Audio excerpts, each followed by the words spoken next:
ಎಲ್ಲರೂ ಹೇಗಿದ್ದೀರಾ? ನಂಗೆ ಕೇಳಿಸ್ತಲೇ ಇಲ್ಲ.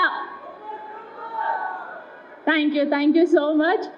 ಇವತ್ತು ನಾವು ಸೂತ್ರಧಾರಿ ಸಿನಿಮಾದ ಏನು ಇವೆಂಟ್ ಮಾಡ್ತಾ ಇದ್ದೀವಿ, ನಿಮ್ಗಳ ಜೊತೆ ನಾವು ಇರೋದು ನಿಜವಾಗ್ಲೂ ತುಂಬ ಖುಷಿ ಆಗ್ತಿದೆ. ಈ ಸಾಂಗ್ ಲಾಂಚ್ನ ನಿಮ್ಮ ಜೊತೆ ಮಾಡ್ತಾ ಇರೋದು. So we are very very happy. ನೀವೆಲ್ಲ ಬಂದಿದ್ದಕ್ಕೆ ಥ್ಯಾಂಕ್ ಯು ಸೋ ಮಚ್ ಮೊದಲನೇದಾಗಿ. ಹಾಗೆ ನಮ್ಮ ಡೈರೆಕ್ಟರ್ಸ್, ಪ್ರೊಡ್ಯೂಸರ್ಸ್ ಎಲ್ಲರೂ ಬಂದಿದ್ದಾರೆ. ಎಲ್ರಿಗೂ thank you so much sir. Sutradhari cinema ಏನಂದರೆ ಇವತ್ತು ಸಾಂಗ್ ಲಾಂಚ್ ಇದೆ. ಹಾಗೆ ಬೆಂಗಳೂರಲ್ಲಿ ಇನ್ನೊಂದೇನೋ ನಡೀತಾ ಇದೆ. ಏನದು? ಮ್ಯಾಚ್. ಹೌದು, IPL ಮ್ಯಾಚ್ ನಡೀತಿದೆ. ಎಲ್ಲರೂ ಏನು IPL ಎಷ್ಟು ಇಷ್ಟಪಡ್ತೀರಾ?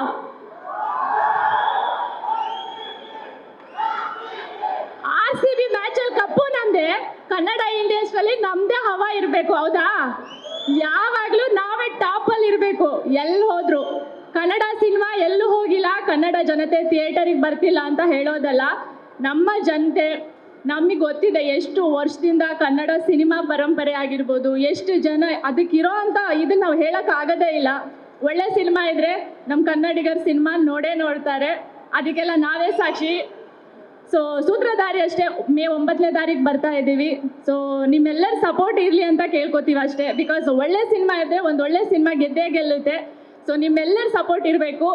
ಸೊ ಚಂದನ್ ಶೆಟ್ಟಿ ಅವ್ರ ಜೊತೆ ಕೆಲಸ ಮಾಡಿ ತುಂಬ ಇಷ್ಟ ಆಯಿತು ನನಗೆ. ಅವರ ಡೆಡಿಕೇಶನ್ ಆಗಿರ್ಬೋದು, ಹಾರ್ಡ್ ವರ್ಕ್ ತುಂಬ ಇಷ್ಟ ಆಯಿತು. ಹಾಗೆ ನಮ್ಮ ಪ್ರೊಡ್ಯೂಸರ್ ನವರಸನ್ ಸರು ತುಂಬ ಪ್ಯಾಷನ್ ಇರೋ ಅಂಥ ವ್ಯಕ್ತಿ. ಸೊ ಕೆಲಸ ಮಾಡಿ ತುಂಬ ಇಷ್ಟ ಆಯಿತು. ಎಲ್ಲ ಮಾಧ್ಯಮ ಮಿತ್ರರಿಗೂ ಥ್ಯಾಂಕ್ ಯು ಸೋ ಮಚ್. ನಮ್ಮ ಸಿನಿಮಾದ ಈ ಎಲ್ಲನೂ ಕೂಡ ಜನಗಳಿಗೆ ತಲುಪಿಸ್ತಾ ಇದ್ದೀರಾ. ಸೊ ಎಲ್ಲರೂ ನೋಡ್ತೀರಾ ಸಿನಿಮಾನ? ಯಾವತ್ತು ಹೇಳಿ? ಎಸ್, ಮೇ 9ನೇ ತಾರೀಕು Kannada cinema Sutradhari. Thank you so much ಎಲ್ರಿಗೂ.